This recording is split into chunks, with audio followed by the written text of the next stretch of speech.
संजय राउत जी 3 minutes. सब 0 over में 3.5 minute देते हैं। आप बोल लेंगे, अब समय जो निर्धारित है।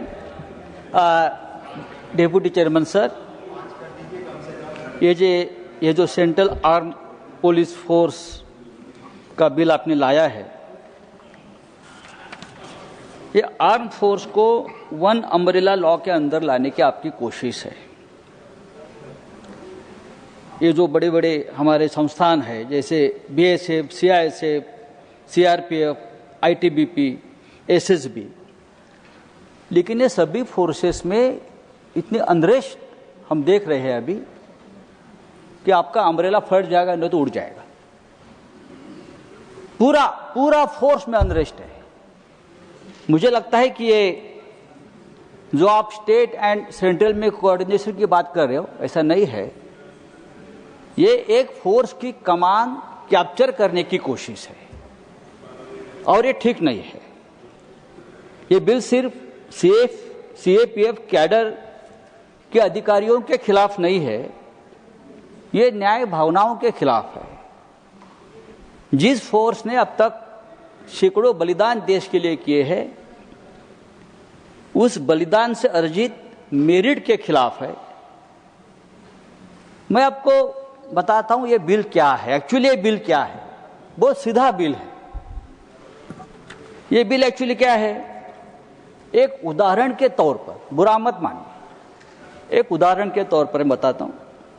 अमित शाह जी इस देश के गृह मंत्री हैं, दिन रात मेहनत करते हैं, देश की रक्षा के लिए समर्पित है। 370 हटाया, लॉ एंड ऑर्डर संभाल रहे हैं और भारतीय जनता पार्टी को जिताने के लिए बहुत मेहनत भी करते हैं। चुनाव आयोग, supreme court, ED, CBI, BJP को इस तरह से मैनेज कर लेते हैं कि बस और कोई मैनेज नहीं कर सकता है। गृह मंत्रालय के माध्यम से पार्टियों को तोड़ देते हैं, अपनी सरकार लाते हैं। लेकिन अचानक पीएमओ से ऑर्डर आती है, योगी जी को या देवेंद्र फडणवीस को दिल्ली जाकर गृह मंत्रालय की कमान और कमांड संभालो। आप विषय पर, लेकिन अमित भाई अपना काम करते रहेंगे, उनको मत डिस्टर्ब करो। देख के बजाय इधर देख कर बोलिए। ये बिल ऐसा ही है, सीएपीएफ अपना काम करता रहेगा, लेकिन इस फोर्स की कमान होगी आईपीएस के पास। ये कमान संभालने की बात है। देखिए, अगर किसी एक मंत्रालय की कमान किसी और को दी जाती है तो वो कितना डिस्टर्ब हो जाएगा, पूरा विभाग, पूरी मिनिस्ट्री। और यहाँ तो 5-5 फोर्सेस समय ने आपका साथ छोड़ दिया है। 5-5 फोर्सेस की कमान एक आईपीएस के कैडर के हाथ में आप दे रहे हो, और ये कमान के जो अधिकारी है, हाँ, उनको असिस्टेंट कमांड से डेप्यूटी कमांडेंट होने के लिए 15-15, 16-16 साल लगते हैं, और ये फोर्स का कोई डीजी नहीं बन पा रहा है। आप डीजी की पोस्ट बढ़ाइए, आप एडिशनल डीजी की पोस्ट बढ़ाइए। बहुत धन्यवाद।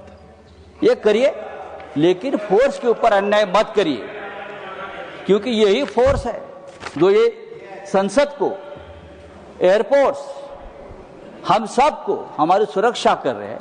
सर, ये बहुत ही गंभीर बिल है और इसका खामियाजा हम सबको भुगतना पड़ेगा। अगर ये फोर्स में अनरेस्ट रहा तो ये बंदूकें जो उनके हाथ में है उसका दुरुपयोग भी हो सकता है। मैं आपको बताता हूं, बेसिकली ये डिमोरलाइज करने वाला बिल है, ये डिस्टर्ब करने वाला बिल है इतने बड़े फोर्स को। आपकी बात आ गई। हाँ, तो कृपा करके मैं सरकार को कहूंगा कि ये बिल आप सिलेक्ट कमेटी के पास भेज दीजिए।